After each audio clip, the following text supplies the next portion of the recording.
now, coming to you live from Huntsville Attic Studios, it's Pop Culture Philosophers. And here are your hosts, Rockin' Robbie Billups and John Hammertime Holshoe. Hey everybody, it's the Pop Culture Philosophers, coming to you live from the Huntsville Attic in beautiful Huntsville, Alabama. Today we're talking about fantasy. We're talking about fantasy novels, fantasy films. Maybe talking about dragons, sorcery, that whole thing. I'm really excited, actually. It's a really cool topic. And of course, I am John Hammertime Holshoe. With me always is Rockin' Robbie Billups. Hey John, how you doing? I'm doing fantastic. This is something that... Fantastic? I never read a lot of fantasy books, but I do like fantasy films and just the concept. Yeah, fantasy is a good subject. It covers so much, and there's so much cool stuff. You know, the craziest thing about it is that we've been planning to do this podcast for literally years now, John. Yeah, we came up with the idea of this show in 1972. Yes, and it's taken this long to finally happen, but it's finally happened, and you know who's very excited about that? That's Mr. Dashing Drew Matson, everybody. Absolutely. I have been pounding the table, not literally, for this podcast for quite a long time. Yes, you have. Are you excited that we're finally doing it? Finally, not We pushed should have back. canceled it. That's what he said when I came in. Oh, we pushed it back. I just, maybe like halfway through we have like an emergency. We have to stop. I don't know. Speaking of emergencies, emergency, everybody. Brooks is here. Brooks, get. I am? That was the worst segue I've ever done, and I've done some really, really bad ones. He does. He has. Thank you for being on the show, Just Brooks. roll with it.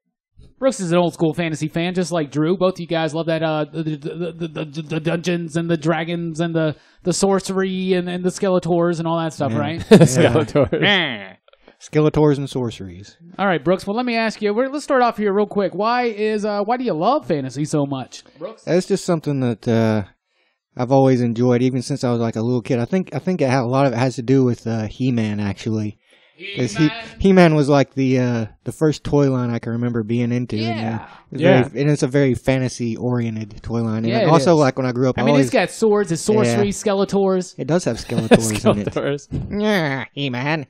But, yeah, and, I also liked Robin Hood a lot. And, King Arthur and all that stuff. Oh, yeah. And that, kind of developed, stretched out into different, things. And Yeah. What's your favorite thing about fantasy in particular?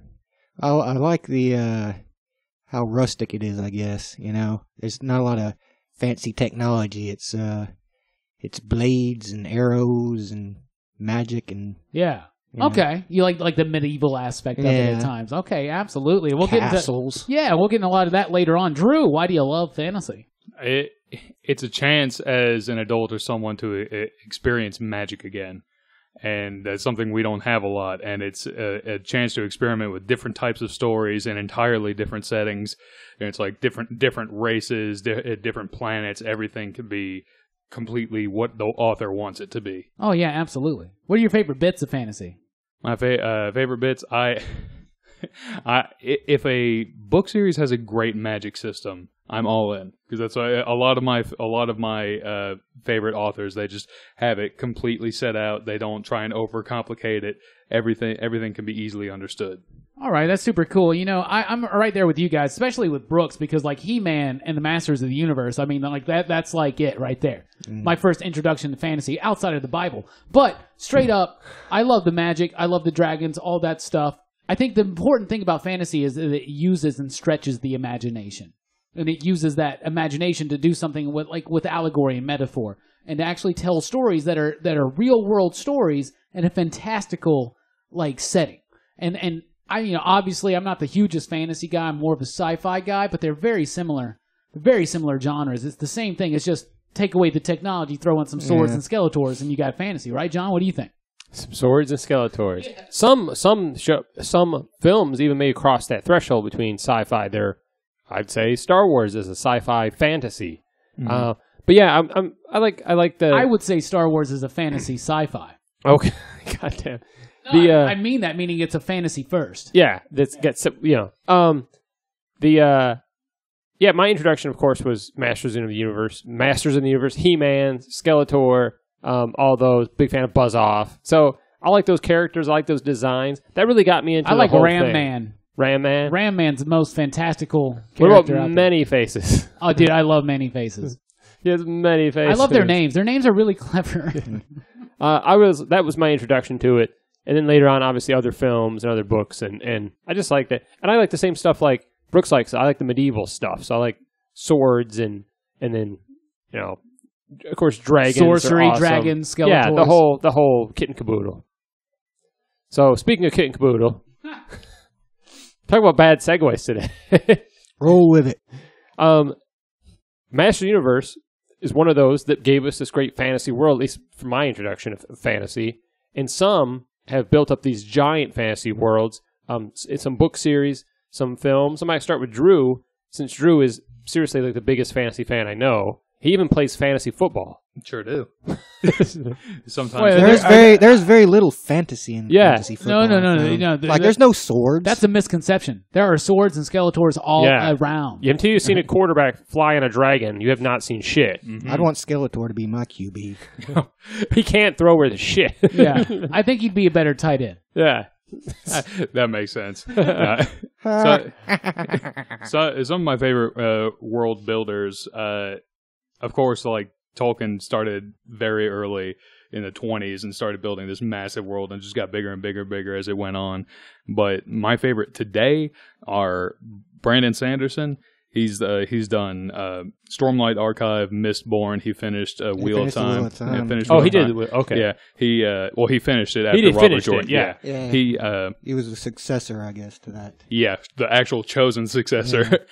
Oh, really? It He wasn't did a just really the publisher good. He did a picking really somebody. good job too. Those last 3 books were really good. I thought. Mm-hmm. Yeah, his wife was the editor for a long time, and she decided that he was the guy that had to do it because he'd written. Oh, the editor, huh? For like a dozen books, yeah. Yeah, it just feels like that's cheating. Well, If you're sleeping with the editor, of course you get picked. no, but he is the guy who he has an entire universe called the Cosmere, and that has about 8 different planets, and they all have different magic systems. They all have different societies. There's one where this world is set by hurricanes every couple days, so their entire culture and all the creatures, they have all evolved because of that. And then my other favorite would be Steven Erikson, who made a giant world on a timeline of like 300,000 years. There's an incredible, because he was an archaeologist for most of his life, and he made this entire world, and there's an this world of Malazan has such depth to it. And you can some gods are talking to mortals. There's an entire idea of ascendancy where your deeds and actions you can make yourself into like a godlike or a demigod just through your actions if they're legendary enough. Those are my 2 favorite. Wow, excellent. Some of these I'm familiar with, some not. So I'll probably look a little more into some of that stuff. Cool. After No, you the won't. show. I say that, but I'll forget it. Depends how many drinks I have. Brooks, what about fantasy worlds that you enjoy or that stand out to you, or ones you want to talk about? Because there's some that are just gigantic. I mean, some of these writers and some of these filmmakers have fleshed out these giant worlds. The world's kind of become a character of themselves in a lot of ways. Sometimes. Yeah, and there's even side stories because these worlds are so gigantic and there's so much. Yeah. But, there's the obvious ones. There's like Middle-earth, but there's one thing that's interesting is that people think Tolkien was the first one to do something like that, create his own mythology, but actually William Blake had done something like that earlier. Like, he created this whole mythology of his own, but it's so, like, it's poetic and so kind of complicated, it's hard to understand. Like, I tried to read it, and I'm like, I don't know. It's just like, my brain can't process what he's trying to say. Give me back the elves. Yeah, it's like this makes like Silmarillion look like a kindergartner's book or something. Wow. But yeah, and fantasy worlds are not necessarily restricted to movies and television shows and books either. Video games have fantasy settings too, like Hyrule and the Legend of Zelda games. All the Final Fantasy games have their own fantasy worlds. Fire Emblem games, fantasy worlds. Fantasy just kind of like creeps its way into just about everything in some form or another. Which one would you want to live in if you had to? If you could live in one of those, which one I would don't you know, want to live man. in? Fantasy worlds are generally not the best places For the common man. to live. Yeah, but I mean, I'd like to live in Hyrule because you can just like cut down bushes and get money. Yeah, don't Right. fuck with those chickens though, man. Any pot in the world, just throw it against a wall. Yeah, And there's just go into people's houses, break pots. And then you just come back, take the money, be like, well, "You got to pay for these pots." Like, oh, what? Drew, I forgot to ask you, what fantasy world would you want to live in if you could live in any fantasy world? I'd probably like Malazan just because I like the idea of being able to accomplish something, and like if your deeds are legendary or well known enough that you can become known to gods or become a demigod or sometime maybe ascend. I can tell you the one that I wouldn't want to live in is Randland or Wheel of Time, just because if one of the main characters goes by you, your chance of dying increases dramatically just because of their like reality warps around them. All right, Robbie, Yes. fantasy worlds. I think my all-time favorite fantasy world is by C.S. Lewis, and I think it's Narnia. I love Narnia. I love that whole thing about the forest and like it's like the world between worlds, and it's not just Narnia in those books. You know what I'm saying? Like Yeah. there's other places, like they go and awaken the White Witch from another reality and like another world, and I love multiverse type stuff, and so like I really like that and appreciate that about Narnia. That starts off as this really simple, like children's story about like going through this closet, this wardrobe, and you're in this magical world, but there's so much more involved in that. And I absolutely love and adore that. Of course, I will be very, very basic and be like, yeah, Middle Earth. Middle Earth has got some great stuff. Tolkien put a lot of thought into that. He created his own languages, his own mythology, his own histories, and like that's like way more complex than Narnia. Also, I'm not the hugest Game of Thrones person anymore, but Westeros has some really decent world building, I think, too. And as far as worlds I would want to live in, I would want to live in Narnia, for sure, right? And I would not want to live in Westeros because you would die. Yeah, that's another one. Yeah, And when winter comes, you know, it's like, Yeah. it kind of sucks. What about you, John? Speaking of which, I'm pretty sure Creamsicle, he goes in your closet all the time.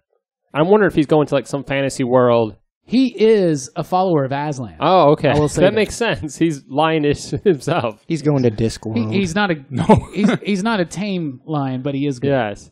I would say, yeah, if we can cheat and say video games, Hyrule, man. I agree with Brooks. That's not cheating. It's a great That's not fantasy cheating, world yeah. that Nintendo has I'm developed. gonna change it and say Mushroom Kingdom then. Yeah. Who doesn't want to live there? You can just hit blocks and get coins. I'd get Yeah. hit by Bullet Bill immediately. Do shrooms all the time. Yeah. You would eat that green shroom that kills you. Remember that one, the evil one that's The in poison shroom. Yeah, Yeah. the poison shroom. Yeah. But Lost levels in it. yeah. Yeah, that one's a bastard. I don't like that game much. So you like Hyrule? Is that the Hyrule. one? Yeah, If I could pick, here's the thing though. I'm afraid that I wouldn't be some superhero or some awesome person. I would be like, You'd be the Yeah. NPC. Yeah. I'd be like some innkeeper's daughter. he'd beat the chicken. Yeah. That's the thing. It's like when we're thinking, what world would you want to live in? You're going directly into it. You're not the main character. Yeah. Yeah, so I stick with Narnia then.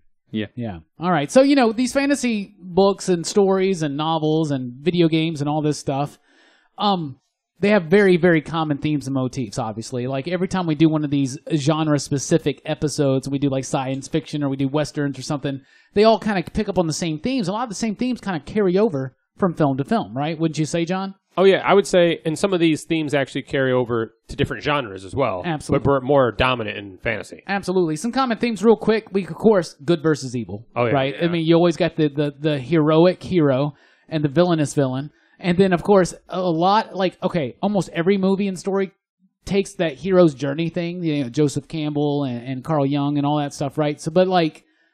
So the hero's journey thing, though, in fantasy films, I mean, it's like straight up there. Like, it is straight up there. I mean, you've got your hero. They go on a quest. They get a special object, maybe like a magic sword or a Skeletor or something like that. the power. Yeah, they get the boon of the gods, and they have their wise mentor. Look at Star Wars with Obi-Wan Kenobi and the lightsaber, and then they go up against the ultimate villain. Of course, there's a lot of medievalism in fantasy films. That's what we were in fantasy stories. Brooks, in particular, was talking about that one. So that's something like basically taking the folklore of Middle Age Europe and bringing it into it's almost like almost every fantasy thing is kind of based on that. Is that because of Tolkien? he and Robert Howard are the two most important to fantasy, I believe. Now, So- because like Tolkien, I think I've read that specifically he felt like that Europe didn't have a mythology, like a deep No. mythology. I mean, they had Beowulf, and that was it, Yeah. right? that or Norse. That's yeah, it. and so he was trying to like provide a mythology to Europe, and maybe I think because of that, a lot of this medievalism winds up in fantasy film. Also, of course, a mix of different races. That's very important to fantasy. You got your goblins, you got your vampires, you got your humans, you got your some of it Your also comes from Skeletors. like Your Shakespeare too. You know, like A Midsummer Night's Dream. yeah. Mhm. You got fairies and all that stuff, you know. So you got all these different races. So you got a lot of like a lot of stuff about universal law and like coming together and working that out. And of course, magic. Magic is a big theme. Oh yeah. And Magic motif. the Gathering. They had that back Yes, Yeah, they exactly. did. Yeah. Pay more attention to the fucking movies and the books. They talk about the card game all the time. Brooks, what common themes and motifs stick out to you that you want to talk about? Well, there's I think the one that comes to mind is the enchanted weapon. Oh yeah. You know, like there's always Excalibur. some. Yeah, there's like a super special weapon that only like this The hero Master can use. It. It's Sword. the only. It's the Kalimdor. only way to defeat whatever. It's sometimes given or whatever blessed evil by power. the gods, Yeah, right? it's got a blessing or an enchantment or something in it that makes it like the only thing that can get the job done. And when you have it, you have the power. Indeed. Yeah. What about you, Drew? What sticks out? Speaking of powerful weapons, Me. I definitely love like the enchanted or the cursed weapon in a lot of different ways because like them damn mushrooms. yeah, like the damn mushrooms, like the Kalimdor, like it's like it's really powerful, but it's too powerful. There's no stopping it. And The sword that's not a sword. the sword that is not a sword. All right. Okay. So, what's your favorite fantasy weapon in fantasy? Favorite fantasy weapon. I like. Let's see. I'm trying to think. Dragnapur from Malazan. It is a cursed kind of blade because it's giant two-handed black sword that it has black chains surrounding it, and when you're killed by it, you don't go to hell or whatever afterlife. You are sent inside the sword, and you are made to pull a carriage inside the sword for the rest of eternity. And part of that is like the mystery. It's like what is inside that carriage that all of these creatures, because there's like demons, there's gods in there pulling this thing forever. Yeah. It's kind of like the briefcase in Pulp Fiction. What about you, Drew? I mean, Brooks. What weapons do you like? You mean there's Excalibur, there's the Sword of Omens from Thundercats, there's all kinds of good Mjolnir. That's a big one, right? Yeah. What do you got there? Well, there's a weapon in the Wheel of Time books I like. It's one of the characters, Matt, gets this spear. Well, it's not a spear, but it's like it's like kind of like a sword on a pole. It's called an Ashendari or something like that. It's awesome. Yeah, I really like that weapon. A sword on a pole. Yeah. It's It's like a like, glaive. It's like if you yeah. play like Dynasty Warriors. It's a Guan Yu's weapon. It's got Oh, a okay. sword blade on the end of it. Okay. Because all I was thinking of was, I don't know what the game is called, but that game you played like in gym back in the day with the ball that's on the string, that's on the pole. And I don't even know- Tetherball. Yeah. Do you know how to play that? I used to, but Well, I think we should get a crew together and go play some tetherball. another cool weapon is I can think of is Sephiroth's Masamune sword from Final Fantasy VII. Oh, yeah. It's just like this big This is the gigantic. giant it's like one? this. Yeah, it's, 8 foot- it's so ridiculous. Like nobody could use that. 8 feet long, cut a But he dragon in just uses it with one hand.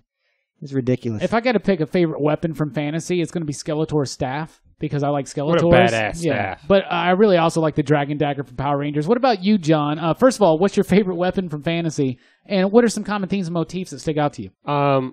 Let's see. Besides the Master Sword from Zelda, the Zelda games, I would say the Soul Calibur. That's the sword from all yeah. the Soul Edge, Soul Calibur, the one I that like corrupts I like Siegfried. the soul edge. Yeah, Yeah, he the one that's becomes like got an eyeball in it. he becomes the Nightmare. Nightmare. Yeah, because it corrupts them, and Cervantes and all these people are after that Soul sword. Calibur's Pretty badass, awesome. man. Yeah. As far as motifs or just cliches or whatever, I would say one that you see a lot is the good guy. Come to find out, he's just like a peasant. He's just a regular person. He has to rise up. Come to find out, he is the prince, and he The didn't chosen know. He's one. royal blood. That happens a lot. Yeah, it does. He's the chosen one. What does that speak? I think that speaks about The regular people will never get anywhere. You have to be. I think it speaks of the inherent heroism and divinity within within ourselves. That they were had to be the hero all along, regardless of Look at Star Wars. their Luke. destiny. Luke is of Yeah, slightly royal blood. he was a new. His dad was a bastard. Yeah, absolutely. But yeah, definitely a lot of common themes and motifs here. Like, so we got the medievalism thing, the good versus evil, the hero's journey, the different boons of the gods that are represented at times by those weapons. A lot of swords, obviously. Why a lot of swords? Because of a lot of why. Here's a question I want to ask real quick. Because swords are before cool, we man. move on. Why? Because we touched on this briefly. Maybe Tolkien is responsible, but why is fantasy always a reflection on mankind's past, Drew?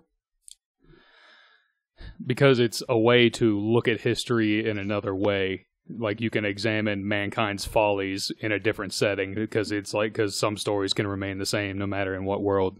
That makes sense. What about you agree with Drew, Brooks? What do you think? Yeah, I suppose. Okay, I agree with him too. That's easy, right? I concur. Okay. Let's everybody just agree with Drew so we can save time. Exactly. And a lot of these weapons and these special powers, like John said, are usually wielded by the heroes. The hero. The reason we read the books, watch the movies. Without them, it would just be bad guys. They Wouldn't just be much of a story. We'd have Skeletors, but no swords. I think tonight's watch theme that. I think tonight's theme on this show is how many times can we use Skeletor? As a basis. So besides Skeletor, Drew, who are some of your favorite fantasy heroes? Let's see. You already mentioned Matt Cawthon. Yeah. He is the hero who, with every breath, tries to say he's not a hero. He's always trying to weasel his way out of everything, but he just keeps getting deeper and deeper. Yeah, he keeps messing up, and like by the end of it, he's like, "Well, burn me, I'm a hero." And he has supernatural good luck like Domino. But when he gets into these situations, like dice actually start rolling in his head, like he can hear dice, and he's like, "Oh my god, something's coming." He starts dreading it. Some of them That would be handy though. Be like something's wrong, like spider sense almost. Yeah, but he doesn't know what it is. Like one of the situations, he ends up talking to like his future wife, who ends up becoming like an empress, and is like the dice land, and he's like, "Oh god." But from that, I like from Stormlight Archive, Kaladin Stormblessed. One reason I like him. He's a spear fighter. He doesn't use a sword, which is like the main in that world, and he is one of the best examples of leadership, especially like coming from nothing and making a group of broken individuals into a team. That is one of the best examples of that. And plus, he ends up being able to fly, and he's awesome. He ends up being able to fly. Yep. Fantasy Superman. What about you, Robbie? Superheroes that stand out, or should I say heroes? Yeah, okay. I mean, I was intentionally staying away from superheroes. That falls in the fantasy realm. It totally really does. There's a lot of stuff that could. But a lot of superhero fiction, a lot of horror fiction, a lot of sci-fi fiction could go that way, right? Number one, Aslan. Aslan is like straight up the best character in a fantasy story ever to me. Like, he is nothing but good. Isn't he an allegory for Christ, for Jesus? Okay, just like Superman is. He doesn't do a whole lot really. But what are you talking about? He guides, man. Yeah, he's a background. He's there, but he only shows up when he's needed. Yeah, I'm going to tell you this though. Just when you saw that there were only one set of footprints on the beach, they were lion paws. And they led to a giant kitty litter box. No, it was on the beach. It was a litter box. He really the whole beach is a litter box. He really represents self-sacrifice. He really represents. He's a guiding light. He's like a Gandalf, but he's a lion, so it's even cooler to me. Also, though, throwing in a very Aslan type role, Dumbledore. Dumbledore is awesome in those movies. You're going to hear a lot of Harry Potter from me because I'm a huge Potterhead. Roland of Gilead from the Dark Tower series. Now, I haven't finished the Dark Towers. I'm right in the middle of it, in the middle of book 4. But I'm loving this character so much. Yeah, Roland's he's so flawed. He is, but he's got this sense of honor, and he's like so true to it at times, and he's just like everything he does, it makes sense, and he really is a once again a sacrificial type character that I really respond to, and I have the added benefit of watching these or reading these books after they made that movie. Well, I haven't seen that movie, but so when I'm reading this it's Idris Elba in my head, which at times seems really weird with just the story. When she calls him Honky Mafa. Yeah, exactly. Yeah, audiobooks were really fun during that, listening to that in a car. I bet. And a couple others I'll mention real quick from the Harry Potter world. I love Sirius. I love Lupin. I think they're amazing. And I love Reepicheep from the Narnia books. What about you, Brooks? Your favorite heroes from fantasy? I like Gandalf is probably my number one. He's a badass, man. That's my guy. It's like you just don't get more awesome than Gandalf, you know. He reminds me a lot of Magneto for some reason. Yeah, why is that? It's kind of I can't shake that. And he also reminds me a lot of Brooks. Like Brooks in 40 years is Gandalf. So it's like I'll be standing out on my lawn, like some kids will go, "You shall not pass." But yeah, there's a few others I can think of. I like Richard Cypher from the Sword of Truth books. I thought he was a pretty interesting hero. And I like Link too. You know? Dude, Link is freaking awesome. He doesn't have a whole lot of his own personality. He doesn't talk sometimes. Yeah, but he does at the same time. You know, he has whatever personality you give him. Yeah, pretty much. I think Nintendo's done really well at. I like his screams. Yeah, making him very unique, but not giving him too many traits where the individual playing him doesn't identify with him. They've been very, because some of Nintendo's characters have very much their own personality, like Fox McCloud. Yeah. But Nintendo's been very hesitant and very guarded with that property. And the Zelda series is amazing, and Link is except for awesome. the CDI games. We won't get into that. Let's not bring that. Why would you ruin the good podcast? Let's just end the podcast. Let's remember, not everything in Zelda was really that good. Speaking of ruining a good podcast, John, what about you? I'm going to say Aragorn from Lord of the Rings. He's just such a badass. Solid dude. So, awesome dude. One that, going to movies here, Dread Pirate Roberts. Like, how could you not like him? First off, what a cool name. And secondly, Cary Elwes, man. Who was the best Robin Hood, by the way? The best Robin Hood ever. Absolutely. It's just really sad what happens to that character, because he eventually gets chained in that bathroom, and he wakes up and he has to cut off his foot and all that. Yeah, the sequel was really fucking dark. Yeah, it was. Didn't expect it to go that way. And then lastly, Mad Mardigan, man. Val Kilmer. Willow. From Willow. Mad Mardigan. Which I thought his name was Mad. They call him crazy, like Mad Mardigan. But if you look it up, it's just his one name. His whole name is Mad Mardigan. I forgot that he was in that movie. Yeah, he's in Willow, and he's the best part of Willow, man. I haven't seen Willow in a long time. It holds up incredibly well. That's Warwick Davis. Willow's another good one. Yeah. Except for the dragon thing they have to fight, in the what is it, in the moat or whatever. It looks really. That part looks really dated. The rest of the film looks phenomenal. All the morphing is great.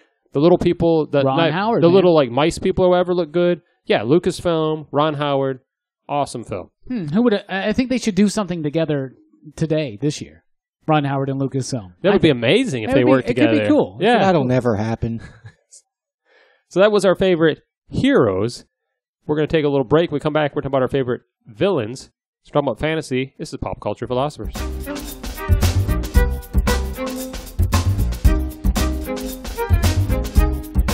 Hey everybody, Rockin' Robbie here. I want to talk to you real quick about our YouTube channel. You got to get on YouTube, find Pop Culture Philosophers, and subscribe. There you will find the weekly comic book review, new comic book reviews every single week. Also, the weekly pop culture wrap-up. It's also the only place you can find the Rockin' with Rockin' Robbie podcast. And we just launched a brand new show called Movie Monday. Every Monday, a new video. We're going to be talking about movies, and we are starting with the Marvel Cinematic Universe. Everything from Iron Man all the way up to Avengers Infinity War. That's right, Movie Monday every Monday on our YouTube channel, as well as the weekly comic book review and other such favorites and surprises along the way. So, check us out at youtube.com/popculturephilosophers.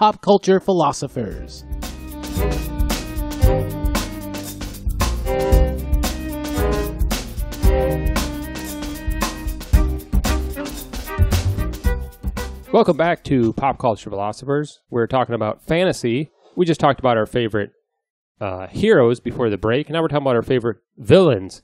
And who's got better villains than fantasy? Seriously, there's some most badass, creative villains out there in the fantasy books, movies, comics, cartoons, what have you. So let's actually kick off with our favorite villains. I'm actually going to start with Brooks. Chalk with Brooks. I'm going to make a chalk outline of Brooks I'm going to make a chalk outline and of Brooks. pretend that he's dead. You make a chalk outline of Brooks. I'll make a chocolate Brooks. Does it have raisins?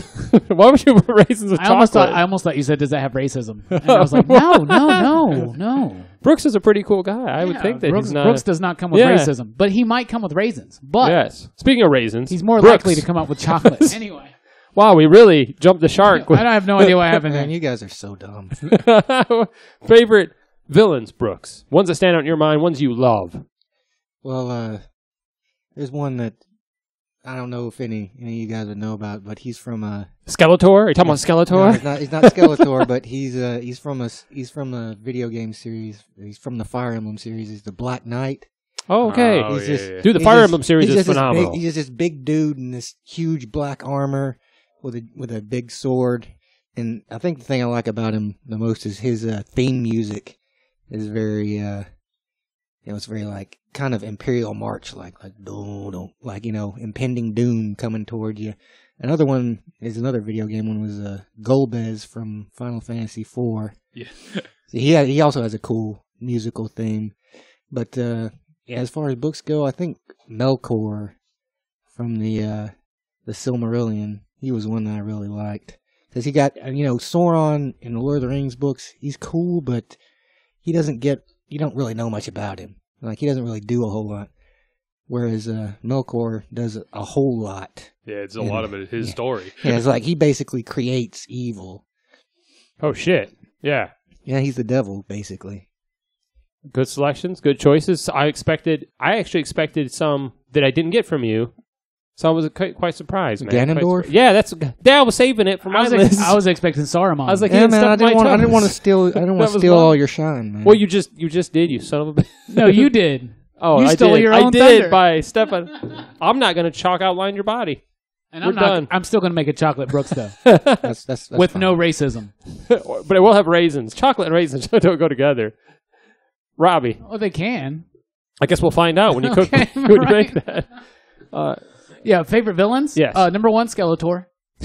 Skeletor Excellent, is excellent freaking- choice. He is a freaking He really cool is. villain, Especially when he's played by Franklin Jella. Yes. Now, say what you will about that movie, his performance is amazing. though. And he looks in that badass. movie. The Yes, special it's super effects, scary. his costume. But for real, Voldemort, obviously. Yeah, I think he's a great one, especially when Ralph Fiennes plays him in the Harry Potter movie. Some would call him Ray Fiennes. That's I a always pretty thought it was- high I thought I always caliber thought it was actor. Ralph Fiennes. It's like Ralph. It's like it's. I think it's Ralph Fiennes. I think you had it right. I think it's Yeah. Ralph Fiennes, but think it I is used to Ralph always Fiennes. think it was like Rafe Fiennes for some reason. I don't know. Anyway, The Wicked Witch of the West is a good one, right? Very iconic. Oh yeah, Right? Yeah, talk about fantasy. Yeah, One of the greatest fantasies of all time. And most of the time, when like people are witches for Halloween, that's basically the concept that they're going with. The White Witch. Speaking of witches from Narnia, because you guys know I'm a big Narnia fan. Oh, yeah. I also want to give a big another Harry Potter shout out to Dolores Umbridge because she was literally the worst. her The so much. worst. I cannot think of a villain in a fantasy novel that I've read that I hate. I think she was even worse more. than Voldemort.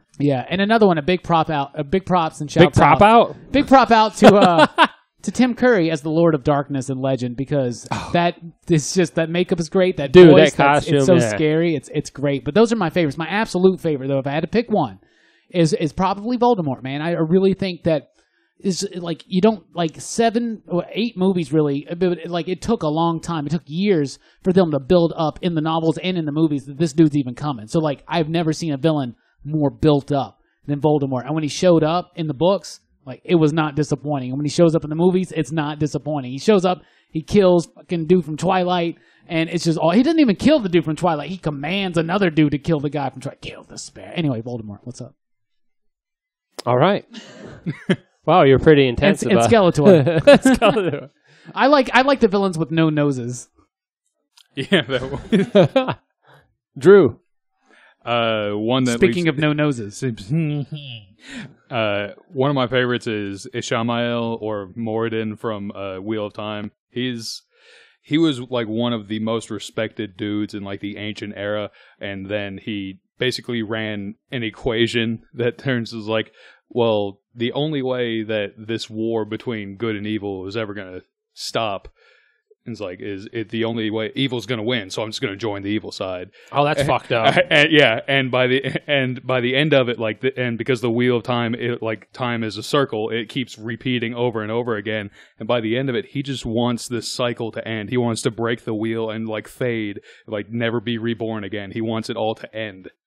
And the other villain I think of is the High King Kalor from Malazan. He was another like ancient villain, but his whole thing is like he conquered an entire continent, had millions of basically like slave underlings that worshipped him as a god, and they he heard that some elder gods were coming because his rule was so terrible.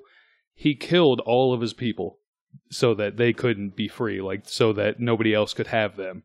And these gods cursed him to live forever, and they cursed him that anytime he tried to become great or become powerful again, that it would crumble to ashes. So that's what he's cursed to never be a king again, but he always considers himself a king. And whenever he shows up, it's something like horrifying. Like he's not the main villain, but every time he shows up, like something bad is going to happen. Those are some dark fucking characters, man.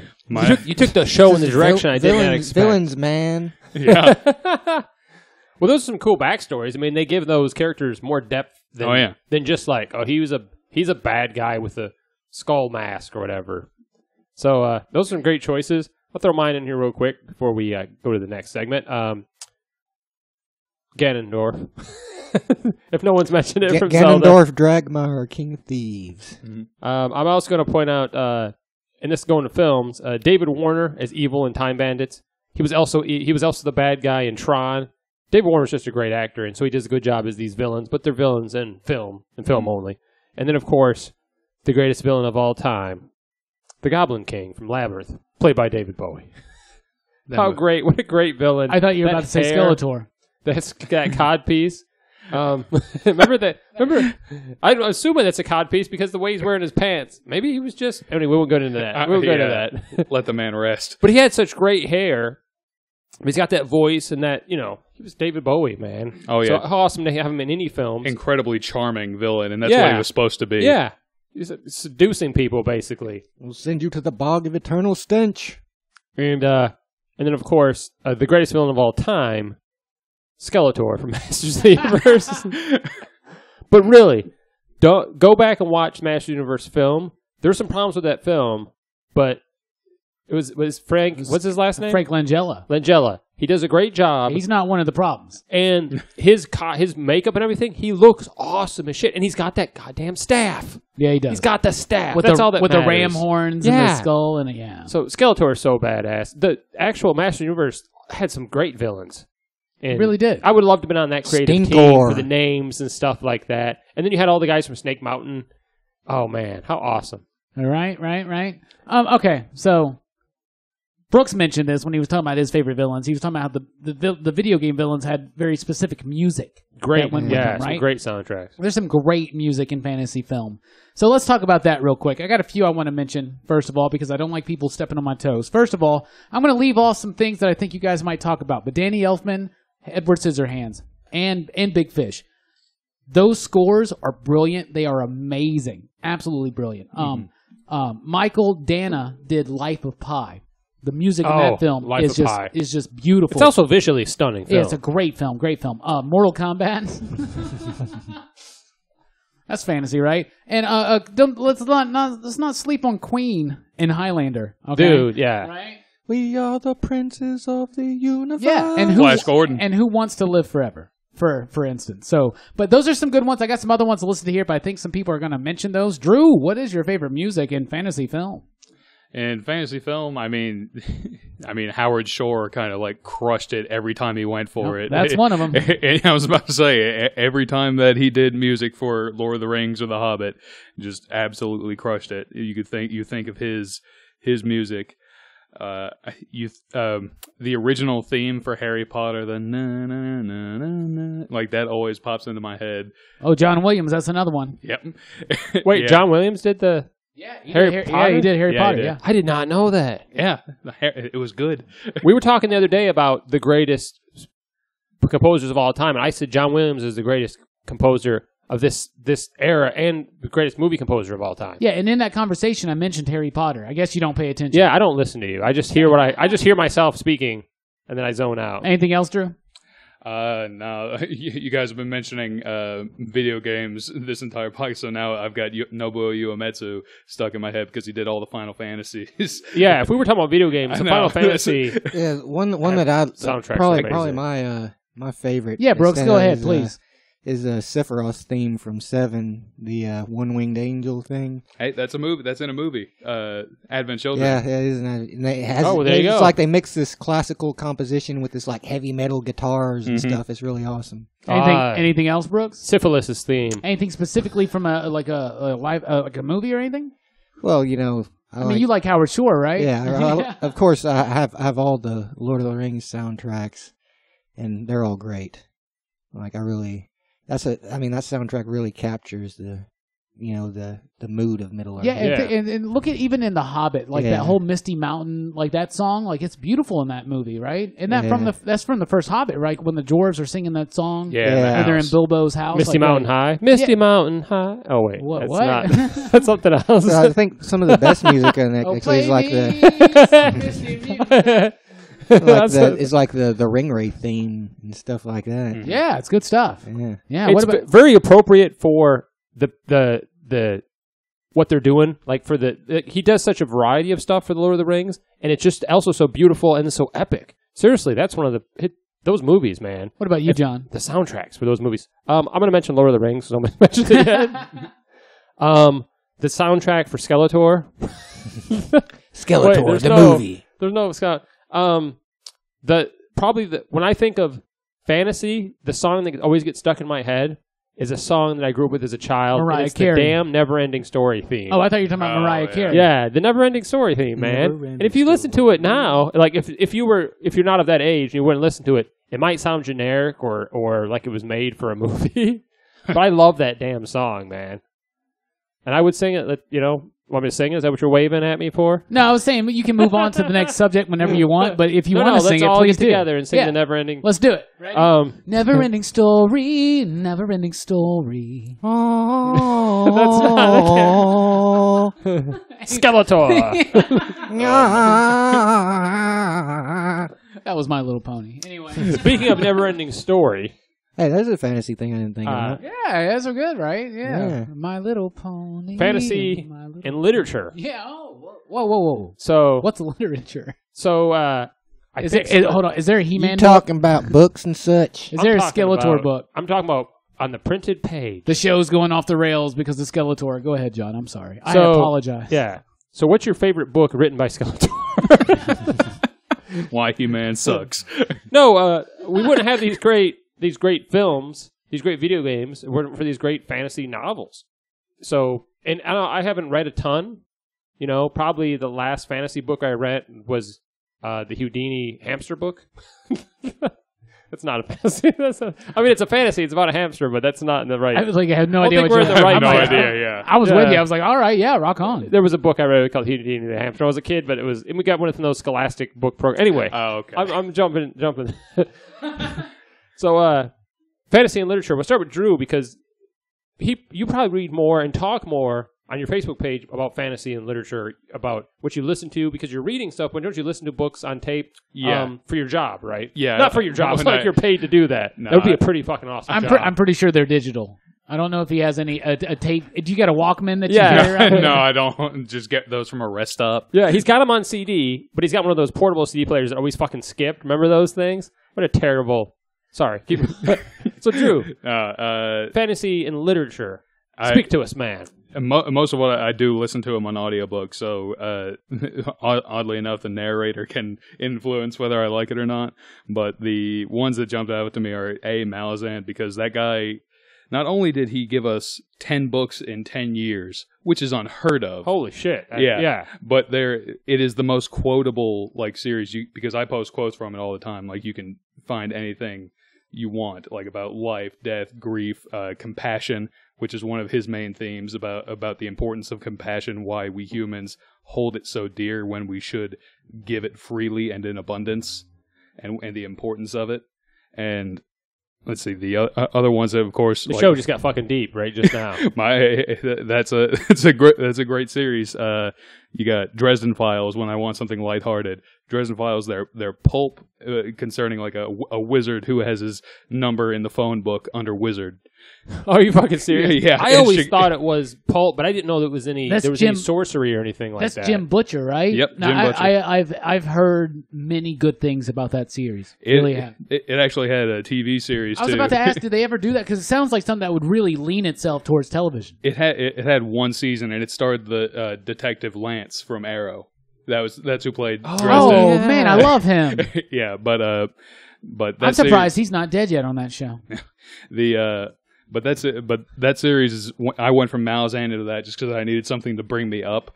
But other than that, I mean, I fell back in love with fantasy with Wheel of Time because that's when I started reading when I was in the hospital a lot, and that's why oddly enough that I finished all of the books just in time to wait another month before the last book came out. Oh, that's nice. That's how the timing worked. But other than that, like anything Sanderson writing, because that's how the Wheel of Time worked. Yeah, the Wheel of Time turns. Isn't Ages come and go. Isn't that a Journey song? The Wheel of Time keeps on turning. Wheel in the Sky. Wheel in the time keeps I know on that. turning. Yeah. But anything. I also respect Brandon Sanderson because he's another guy that he writes very quickly, but he has great depth to anything he writes. Because he actually on his website he has like a progress meter on like the 8 different things he's writing at once while teaching at BYU. When you look at something like George R. R. Martin, who releases one book like every 8 years, I was about to be like lessons learned from George R. R. Martin. Yeah, I respect somebody that can just pump out amazing fiction.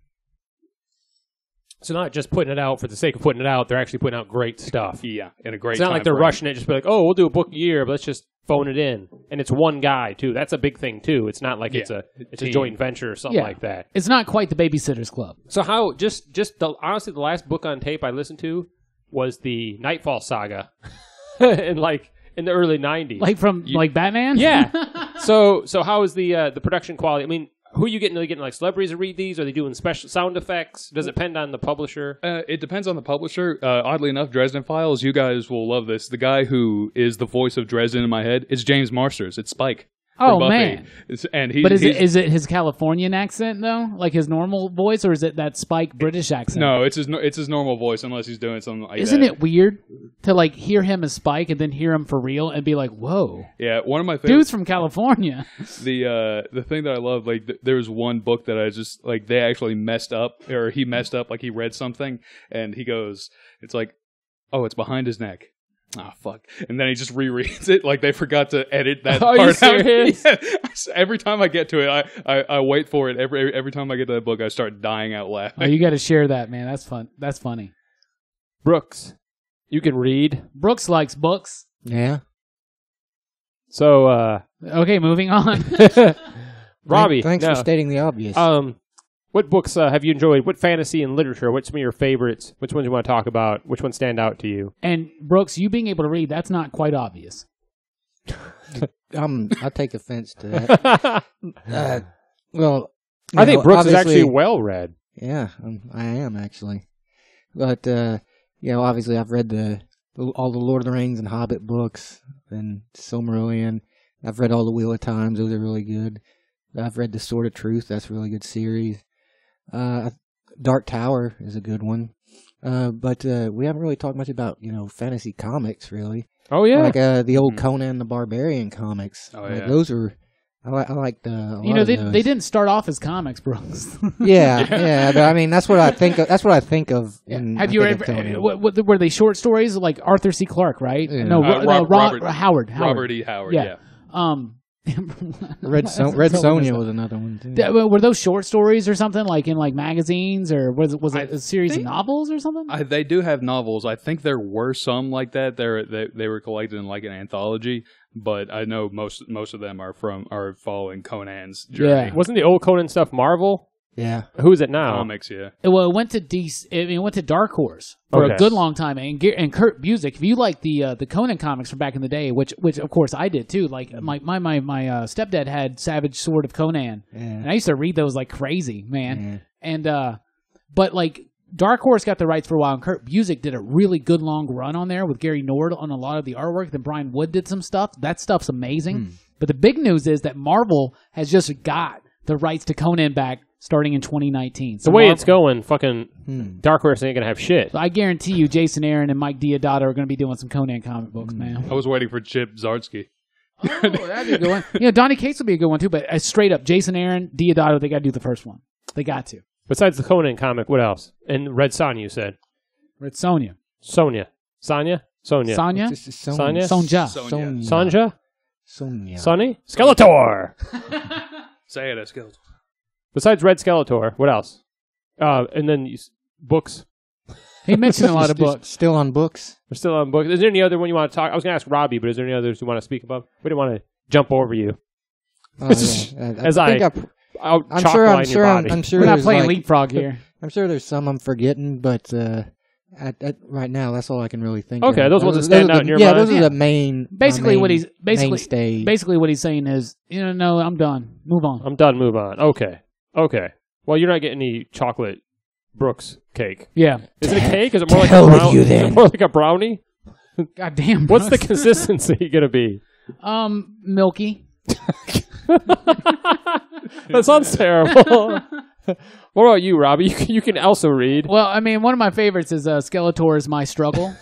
I'm just kidding about that. The Chronicles of Narnia are my favorite. I love those. Those 7 books I could read within 1 week, but they're what? The Chronicles of Narnia. The Chronic what? Yeah, that's one that skipped my mind there. Yeah, and the Harry Potter ones too. C.S. Lewis is amazing, dude, and that's the other one I want to mention is Harry Potter. Like C.S. Lewis, J.K. Rowling, they've done amazing jobs of children read. Holy cow! Yeah, kids were reading because of Harry Potter. Kids were reading because of Narnia. Like I got my youngest sister, Cindy. I got her into reading C.S. Lewis, and I'm a huge C.S. Lewis fan. I've read things like the Screw Tape Letters and what's the book? Mere Murder, She Wrote. He wrote those. Yeah, right. No, Mere Christianity. Like even stuff like that. And like, you ever read his sci-fi ones like Pearlandra? No, those are good. Are they really? Yeah, they are. I read his Study of Grief. I don't think that's science fiction though. No. It's like a real because C.S. Lewis was a Christian apologist for a long time. He started off as an atheist. Didn't Tolkien kind of start off that same way, or was it the other way around? Tolkien got I think C.S. Tolkien Lewis. was always the That's devout right. guy. I think Tolkien because Tolkien and C.S. Lewis were part of that writers' club. Yeah, and they would meet at the The pub or whatever. Inklings. Yes, the Inklings. And I think that Tolkien kind of like helped Lewis convert Yeah. to English Protestantism. So those ones, The Dark Tower, I'm only halfway through it, but I'm loving it. Like I've read a lot of Stephen King, and what I've read, nothing is like The Dark Tower. Yeah. This stuff is big, and it ties in almost every single piece of work that he's done. Yeah. I love that. Neverwhere by Neil Gaiman. Oh yeah, Gaiman. Neil Gaiman's done some Like great the stuff. Sandman could be considered. Yes, fantasy and the comic, Sandman. too. There you go, Stardust. the Sandman, Stardust as well, right? But Neverwhere to me is like the best modern day version of Alice in Wonderland out there, right? All right, and there's a lot of classics like that, like Carol and Baum doing the Oz stuff. But one I really want to point out is by Piers Anthony, and like I'm not like the hugest like fantasy guys like you are, like fantasy novel reader like Drew and Brooks are, but I have read the Incarnations of Immortality. Yeah, those are good. George got me reading And those. George got me reading Yeah. those too. I love those books. Yeah, I like those love a them lot. so much. It starts with On a Pale Horse, and it's basically like the powers of the This is mythological about gods somebody like taking the place of an incarnation of a certain immortality. thing, yeah. So like the first book is about death, Yeah. and it's On a Pale Because Horse. that guy just like accidentally shoots death when Yes, and when he's there's committing fate, suicide. there's war, there's time, like and it's devil. such yeah. I love it so much. I love that whole series. They finally they did like the 8th book like 10 years ago, and I never read that one though. No, there was- Yeah. There's a book that you did in like 2007, 2008. Anyway, it's also what the TV show. What's that show that was on Showtime about the Grim Reapers? Was that Dead Like Me? Dead Like Me, yeah. Yeah, that's based on a Pale Horse, which is the first novel in that cool. series. Yeah, which I love it. I love that stuff so much. What about you, John?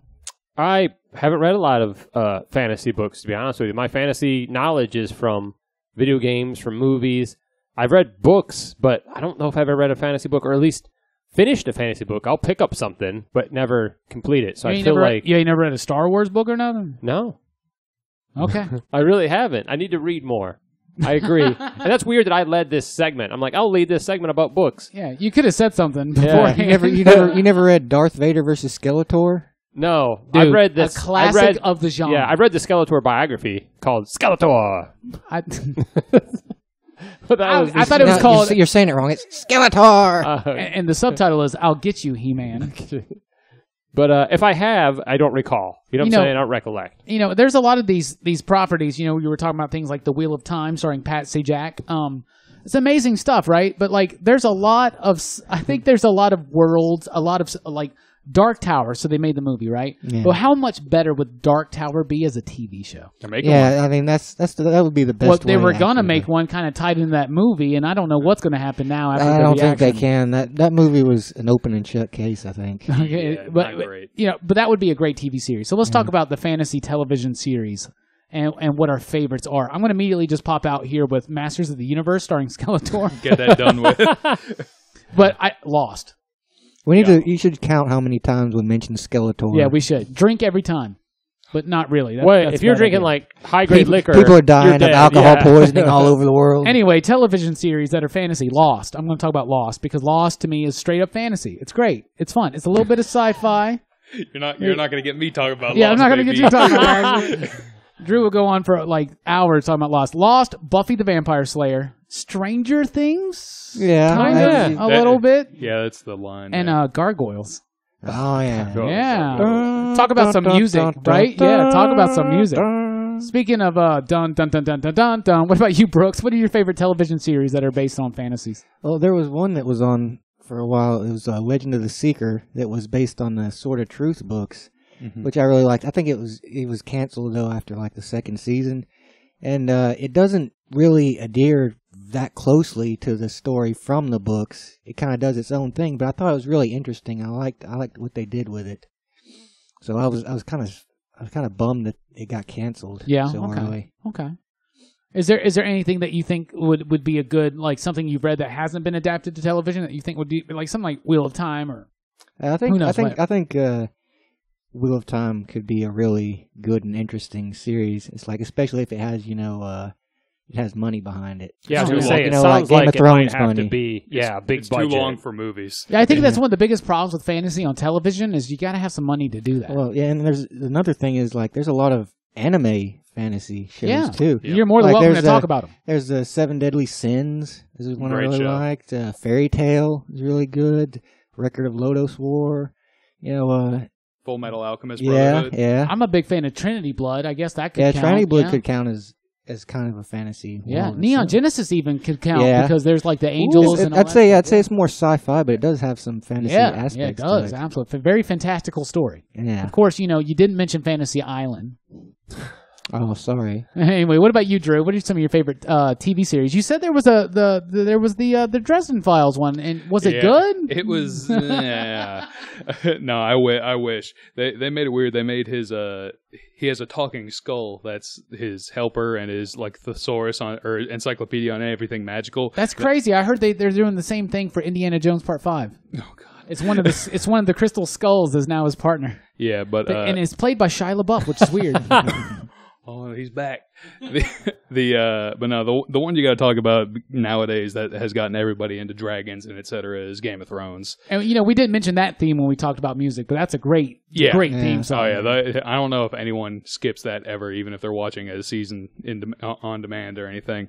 But like, it's not always perfect, but it has become the new water cooler show, and everyone live tweets it or talks about it, and I like it more than a lot of the parts of the books, just because I finally get to see it, and because it comes out every year, unlike George or every. Yeah, it's like we're actually getting a conclusion to this one. We're gonna get a conclusion to the TV series before the books, and that's wild to me.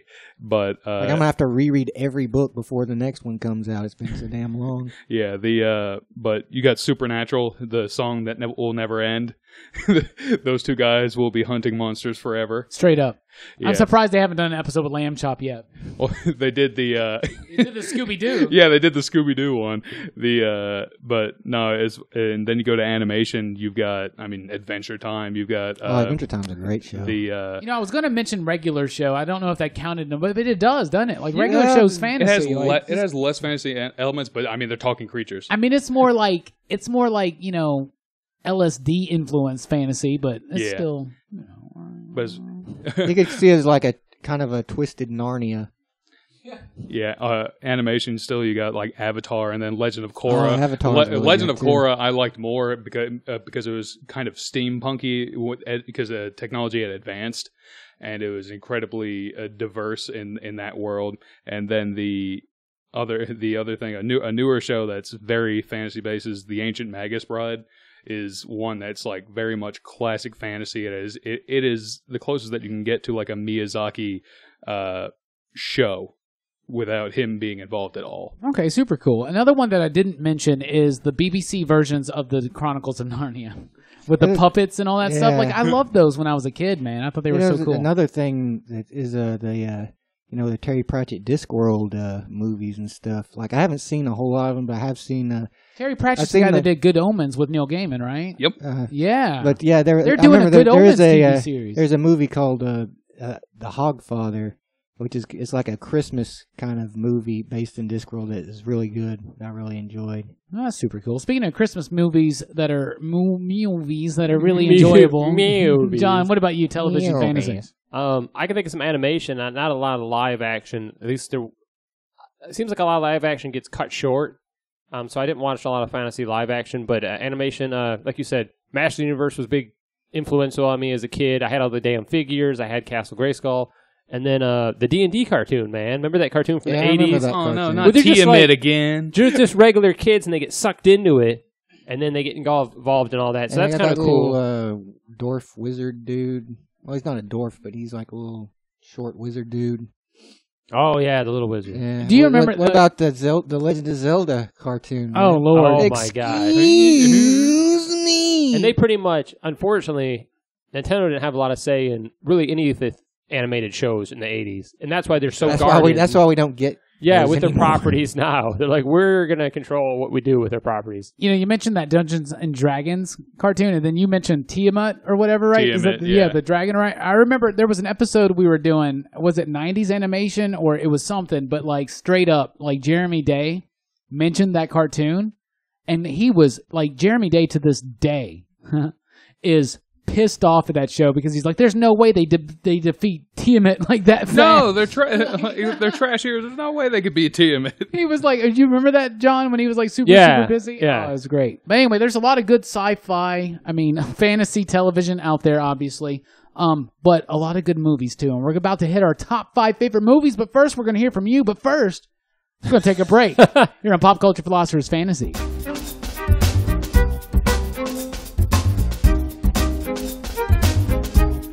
Hey guys, Rockin' Robbie here for Pop Culture Philosophers. I want to talk to you real quick about our Patreon page. That's right, Pop Culture Philosophers is on Patreon at patreon.com/PCP. There you can help support Pop Culture Philosophers, the podcast, the YouTube channels, all that jazz. You can unlock exclusive content and join our community there where you will get access to PCP After Hours. That's the podcast we do. After every single podcast, we leave the mics live for a while and we release it to our Patreon supporters. We also have a newsletter that gets sent out at least once a week written by myself. A special commentary is available on our Patreon page and lots of other nifty, cool benefits. Check it out at patreon.com/PCP because here at Pop Culture Philosophers, we strive to bring a positive, insightful, and entertaining view on our pop culture, and we need your help to do that. So thank you very much.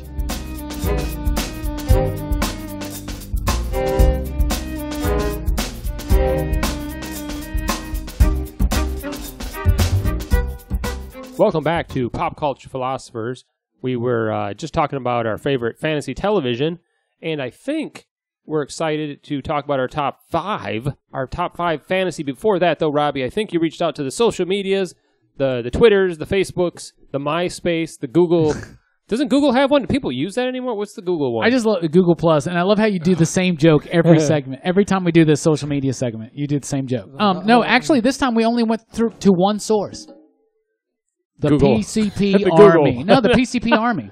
Okay, the PCP Army. So join us on Facebook. You know, you can go to the Pop Culture Philosophers page there, and you can find the PCP Army, or just search PCP Army. That's where I'm there, Drew's there, Justin's there. John's there. Jelani's there. You can hang out with us, talk to us. Creamsicle has an account. Yeah, Jeremy, Timothy. Brooks is not there, though. Brooks doesn't do the social media. Brooks stays in the fantasy social media. Anyway, we asked everybody on the PCP Army, what is your favorite fantasy film of all time? Will Priest said The Page Master. Interesting. Manuel Mendolia said Pan's Labyrinth. James Donahoe said Willy Wonka and the Chocolate Factory. L.W. Allen from Dan's Panda Comics said Harry Potter and the Half-Blood Prince. Brett Hess said Legend and Labyrinth are the first ones that pop up in his head. Sajin Alciad said Dark Crystal. Timothy Gorman said Return to Oz, The Lion, the Witch, and the Wardrobe, and Cloud Atlas. Zach Ashley said Stardust. It doesn't matter if, the movie or the book, but we are talking about movies, so I'm assuming he's talking about the movie. Matt Gibson said Legend. Alicia Mero said Monty Python and the Holy Grail. Plus The Wizard of Oz. David Hatch said The Wizard of Oz, Lord of the Rings trilogy, Harry Potter from Part 5 onward, and Dragon Slayer. Brian Tennant said Who Framed Roger Rabbit. Carl Koweski said Sword and the Sorcerer, which me and Drew didn't know what that was. It's a 1982 film. We watched the trailer, and it straight up looks like Masters of the Universe, but without Skeletor. Dylan Sullivan said Star Wars. Mike Matthews said Spirited Away. Justin Arjuan said Never-Ending Story and Willow. And Jeremy Day, friend of the show, in fact, part of the excitable PCP crew, said Goblet of Fire, Black Cauldron, and Princess Mononoke. So be sure to join us on Twitter at The PCP Show and, of course, at The Rock and Robbie Billups and all that stuff, including the PCP Army. And thank you guys so much for checking out and responding. So that was your favorite fantasy films. I almost said sci-fi. I've been doing that all night. So we're going to talk about our favorite fantasy films. Fantasy films. Our fantasy. So our favorite fantasy films, we've got those down to top 5. Each of us down to top 5, which I think was probably harder for some than others. I'm actually going to start with Drew.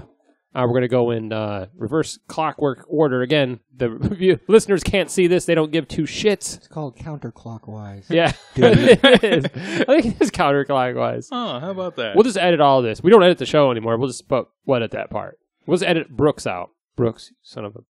No more chocolate milky brownie or whatever that Robbie's making. So we'll start with Drew, top 5 in reverse order. I'm sorry, counter order. That doesn't You're work at all. You're talking yourself into that counter order. No, this was a hard top 5 for me. I tried to stick to like one of a series, not to flood it or anything. Number 5, I have Who Framed Roger Rabbit. It is fantasy, and what a great film. It is one of the funniest movies I've ever seen. I still will do the shave and a haircut bit with just like popping out through a wall 2 bit. And Christopher Lloyd is scary, and then at the very end when he reveals his toonish self, it's horrifying. And then visually it holds up. And then number 4, I have Princess Bride. It's a very classic fantasy movie, and Andre the Giant, like hearing the stuff that he had to go through because filming that movie, man could not sit down because of his back problems, so he had to like stand and walk, and they had to like lower Princess Buttercup down on a crane into his arms because he couldn't really handle the weight holding that. Really? Yeah, he had serious back issues because of his condition. But there's that, and then there's the As You Wish, the rodents of unusual size. Yeah, rodents in the fire swamp. Then number 3, I have Prisoner of Azkaban, Harry Potter and Prisoner of Azkaban. Okay, that was the first. That was Alfonso Cuarón's first of his movies, and it definitely took a turn for the darker, but it was still it was incredibly visual. Like, it was a visual masterpiece. There were a bunch of frames for that. You could just frame them on a wall. And then it had Sirius Black introduced, one of the best characters, and he was incredible in that movie. I did my waiting. 10 years of it. And then number 2, I have... this was hard for me because I had to pick a Miyazaki, and eventually I'm going to settle on Princess Mononoke. Beautiful film, and watching it like again later. Like one of the funniest parts at the beginning of the movie is when he first shoots the bow and arrow. He takes a dude's arms off with an arrow. Like he just when his cursed arm shoots the bow, like the arms of the guy he hits just fly off. And me and Jeremy and I watched that. He had it listed as one of his favorites too. It was wild to watch again. But great music, great story. People overcoming a lot and having to like come together with nature. And number one, Lord of the Rings ruled everything, but I had to pick one, and it was Return of the King. Return of the King. I had it because I love siege battles, so Minas Tirith was big, and then the Battle of Pelennor Fields was awesome. Like I could just watch that over and over again. Like they had a lot of great fantasy battles in that series, but that whole sequence from like the siege to Rohan coming in. It's like, yeah, we won. No, elephants are here, and we're about to get wrecked. And then fighting off the Nazgul and the Witch King. It's like, I am no man.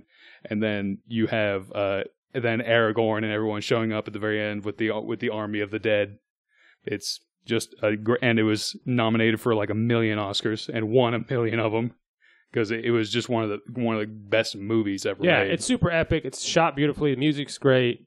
Have you seen like the uncut, like 6-hour version? Yeah, I have. I don't know if it's 6 hours. It's long. It's like 4.5 hours long. Who watches the theatrical version? Yeah, what's wrong with you? Yeah, everyone found out through those movies that New Zealand is an amazing looking place. That's a really good top 5, man. That's a fantastic top 5. But let's see if Brooks can one up you. Man, like there's gonna be two. No, that's a great top 5, man. That's a great top 5. I'm actually going to jump over to Brooks' top 5. You can narrow it down to top 5, sir, in reverse order. Your top 5 favorite. We gotta go in reverse order then. Fantasy films. Yeah, that counter order. Yeah. Counter. Okay, my number 5 is the Princess Bride. Oh, Princess Bride made your list. Yeah, awesome. I actually didn't see this movie until I was in like my mid-20s or something. Like really? I'd never really heard of it, and like I watched it, and I loved it. I mean, there's just so many memorable lines in it. It's like one of the most quotable movies, and like I love all the characters. Number 4 is a movie that is from my childhood, The Sword and the Stone. Disney's The Sword and the Stone. The animated film. Yeah. Yes. I used to watch that movie all the time, and I love Merlin, Archimedes, and Arthur. It was like I thought it was just a really good, fun movie. Number 3 is the obligatory Harry Potter, but mine is the Goblet of Fire. Mm-hmm. The Goblet of Fire. Goblet of Fire was my favorite because it's when shit got real. In the Harry Potter universe. It's like Voldemort is back, and now nobody's safe. And he brought Skeletor. Yeah. I'm sorry. Yes. Okay, number 2. Princess Mononoke. Oh, wow. So it made multiple people's list. Okay, awesome. Yep. Beautiful film, by the way. Oh, yeah. It's one of my, it's like, as far as animated movies go, it's one of my favorites. It's just like I just really dig that film a whole lot. And number 1 is Lord of the Rings, Return of the King. Return of the King. Same top 2. Yeah. Wow. You guys work on these lists together? Yeah, we conspired. So why Return of the King of all the Lord of the Rings films? Why that one? Because it's the most epic. It is really epic. And, it's a lot of people have problems with how long is the long endings, but if you'd read the books like I have and was a fan of the books, you'd be like, well, that could have been a whole lot worse. Yeah. There was a whole. Yeah. They could have had Saruman go back to the Shire and do all this, burn it down, and all that shit. They didn't do that. You ought to be thankful for that. Yeah. But that movie did have like 20 endings, though. Yeah, but still, it was. I don't think they were necessary. I believe like everything after like a 6-hour epic. Like it was like all these characters had to go through all this. Everybody deserved to get their happy ending in there, or their not so happy ending. Yeah, well, most or their ambiguously happy ending. Yeah, well, that's a great top 5, and I'm interested to see now if Robbie's has those 2 films as his number 2 and number 1. I would freak out. Well, your top 5, Robbie, if you will. Well, let me do an honorable mention here. Oh, son of a bitch. 2 Masters of the Universe starring Skeletor. Oh, my God. Yeah. And my number 5 is going to be Lord of the Rings, and I'm going to choose Fellowship of the Ring. Because I really think, 2001, Peter Jackson, it was the start of everything. I wasn't a Tolkien head at that moment at all. I had never read those books, never even read The Hobbit. Did we go see that one together? I think I think I'm pretty sure we did. And like, I remember the animated films, The Hobbit and Lord of the Rings and Return of the King, and I remember liking those. But like Fellowship of the Ring, I really like because it's the whole start of the whole thing, and it's introducing the characters, it's building that world to me. That was my introduction to Tolkien's Middle Earth, and like I just think that movie just does that so well. That's such a good movie. Now all three of them are great, but just like these guys, I just wanted to pick one. So I'm going to say Fellowship just because that was my introduction. Number 4, 1990, Tim Burton, Edward Scissorhands. It's a fantasy I love film. that film and so much. Yeah, it's beautiful. It's a beautiful film. It's gorgeous. It's got a great soundtrack. It's got a great score. It's got great performances by Johnny Depp, by Winona Ryder, by Catherine O'Hara. Is she in that movie? Yeah. Right? She's in all those movies, right? I love it so much. It's got heart. It's got Biff in it. No, it's not Biff. It's Anthony Michael Hall. It's Anthony Michael Hall. I was going to say Biff. Yeah. What? Well, he should have played Biff. Anyway. Yeah. But a very jacked Anthony Michael Hall. Yeah. My number 3 is also going to be a Harry Potter movie, and it's going to be Prisoner of Azkaban, because that movie to me like cemented Harry Potter as something that I love. Not only is it one of my favorite Harry Potter books, it is definitely my favorite Harry Potter movie. It is written by, it was directed by Alfonso Cuarón. Cuarón, yeah. And it came out in 2004, but that movie's great. It introduces Sirius Black, which Drew mentioned, played by Gary Oldman, but it also introduces Remus Lupin, played by David Thewlis. And to me, that is amazing. It's the best movie. It's dark. Yeah. It gets more adult. Not more adult, but just gets more mature in its storytelling. The Dementors are like the best part of Harry Potter to me. I just love it. The darkness of that movie makes the kids grow up and you grow up with them. Yeah, I love it so much. Number 2 came from 2006, Guillermo del Toro's Pan's Labyrinth. Pan's Labyrinth's amazing. Film. It's an amazing film about a child in the 40s during a time of war, but it's also an amazing, brilliant fantasy film with like Del Toro didn't have 10 books to build this world up. He didn't have 1,000 pages. He had one movie to do this, but he built this in crazy, awesome world, but tied it into the real world and tied it into the story of this young woman. And it's just, I love it so much. And Doug Jones in that movie is just absolutely brilliant. My number 1 though comes from 2012. It's Ang Lee. It was a big deal. It's called Life of Pi. Life of Pi is my favorite fantasy film. I love that movie so much. I was talking about metaphor and allegory. What a metaphor and allegory right there, right? Mm-hmm. And you don't even realize necessarily what the movie's about actually until the very, very end, right? But it's straight up a fantasy film. It's gorgeous. It's beautiful. It's got amazing music. I love the themes. I love the story. I love the character. It's basically about this dude who, survives this shipwreck, and he winds up on this raft with this tiger, but it's actually it's a metaphor for something else, and I don't want to spoil it for you guys, because if you haven't watched it, you really need to. Life of Pi is one I haven't seen, but I've heard a lot about. Oh, it's so good. You're gonna love it, dude. Yeah. It's beautiful. It's gorgeous. It's got a lot of richness and depth to it. I will, after the show, I will loan you the Blu-ray. I have it on Blu-ray, and you've got to see it. Yeah, I have it on Blu-ray, but you don't have a Blu-ray player. Yeah, so. I've got it on Blu-ray. God. I have it on Skeletor Ray. Yeah. What's this True Ray he's talking about? But I do also want to, it was a tough top 5 for me, because I wanted to put Big on there. I wanted to put Groundhog Day on there. But, if Skeletor's not making it, neither's Bill Murray. There's always going to be movies you forget about. Like Coraline is one. Oh, yeah, that's a great one, too. But Life of Pi to me is number 1. What about you, John? I'm interested in your top 5. My honorable mention for... No, I don't have an honorable mention. I'm just fucking with you guys. Yeah, you do. Skeletor. No, I don't. Skeletor. Honestly, if that movie's not so bad, go back and watch it. I have it. We can do a movie now. It has the principal from Back to the Future. I forgot his name. It's not Patrick Stewart, but the other guy that should have played Xavier. Oh. Okay. My top 5 here. I just remember he was bald. That's all. Yeah. That's all I know. I don't know in him. Porky's too, wasn't he? Was he in? I only remember him from Master Universe and Back to the Future. I don't know what else he's in. If he's anything else, I don't recollect it. I feel bad now. Somebody's like, what if his great granddaughter's listening to the show and she's like, "You fuckers, that's my uncle." Wait, he was going to be a Masters of the Universe Part 2, Electric Boogaloo, but it never happened. Anyway,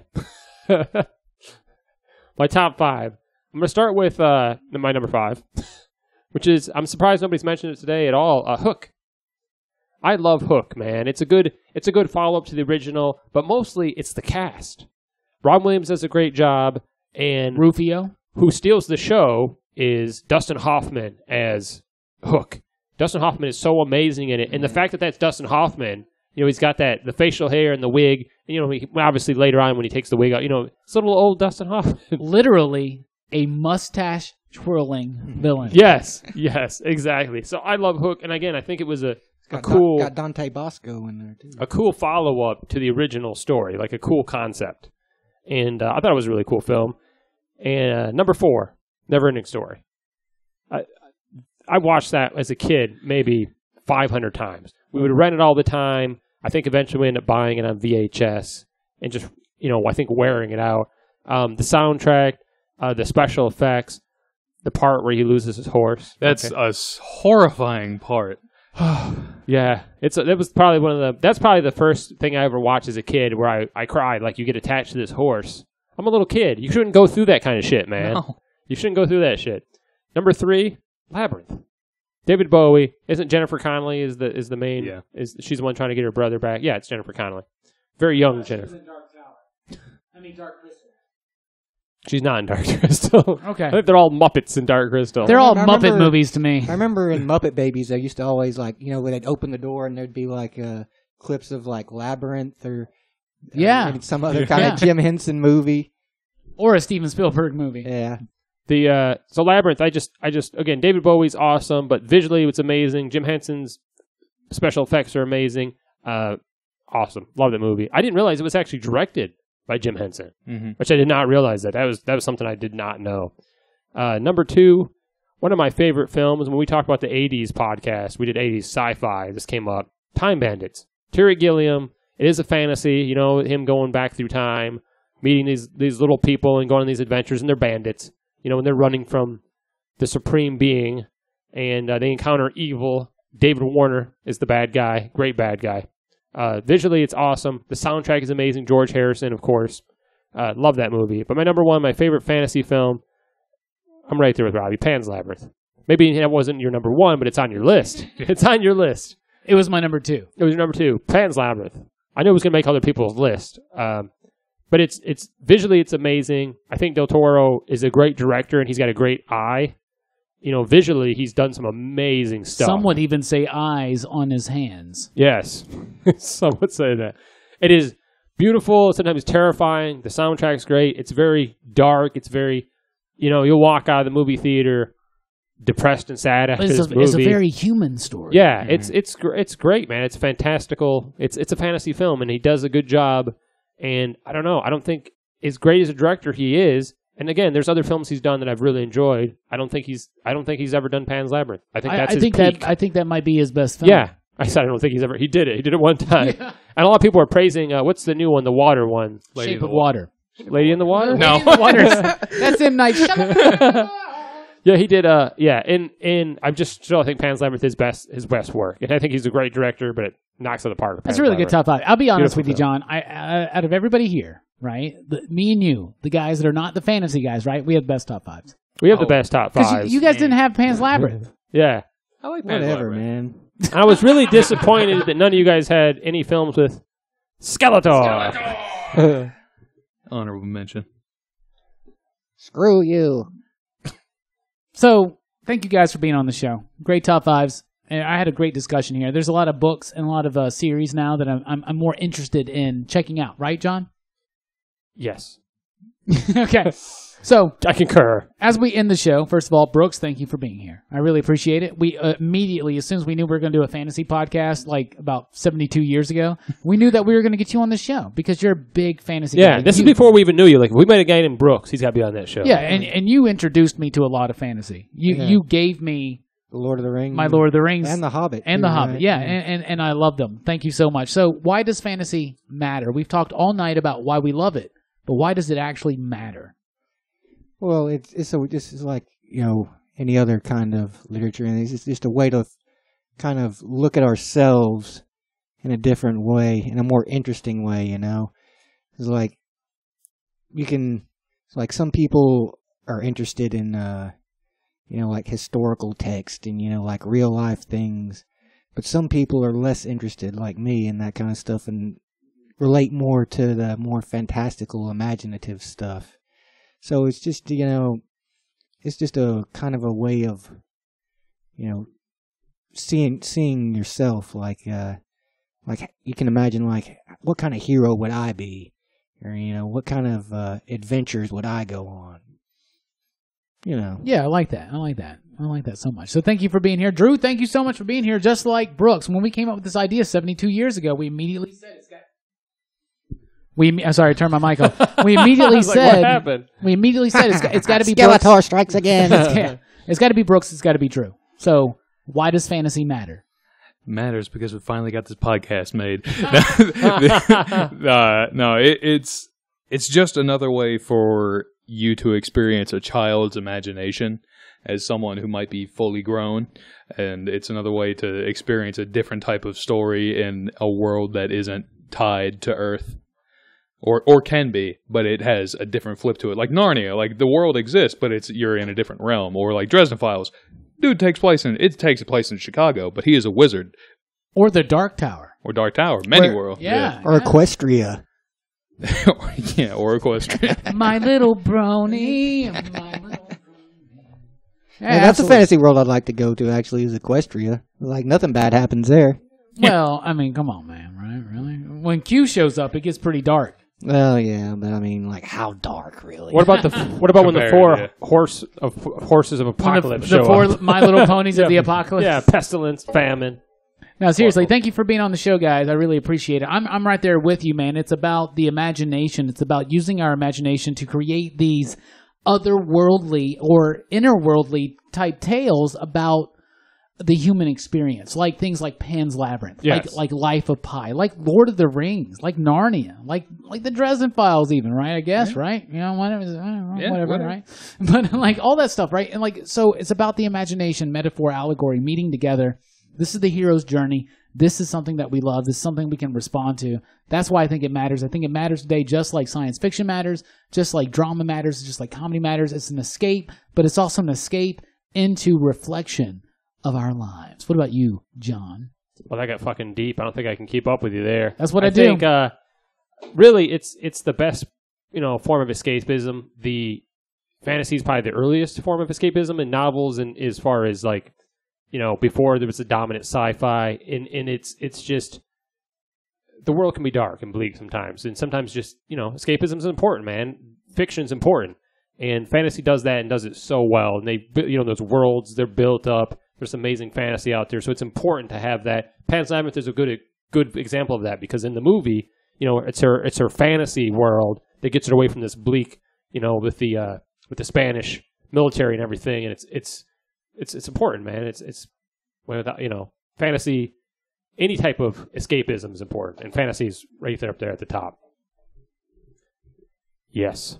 So we appreciate you guys tuning in. Next episode, we're talking about the great director Steven Spielberg. He's actually does some fantasy stuff. Who? Yeah. I've never heard of this guy. Yeah, not to be used with his cousin. Does he make movies? Yeah, but not to be confused with his cousin. Steven Spielberg, Yeah. his Spanish cousin. That's an inside joke from way back in the day. But we're going to talk about the director, his works. He's talking about a prolific director. I'm surprised we haven't done, because we did a Ridley Scott episode, which is great. Check it out if you guys haven't already. It's on the website. Subscribe, iTunes. We're all on all that stuff, all that jazz. But then we're going to talk about the great Steven Spielberg. So I'm excited for that episode. And by the time you're hearing this episode, we should have our new shop open with our shirts and stickers and hoodies. And we actually have some baseball shirts. I don't know if you guys seen the baseball shirts with our logo. I did see those baseball shirts. They those look pretty awesome. We may, and hoodies. And we may expand into some other stuff like mouse pads or something. But right now, it's a little bit of clothing and some stickers.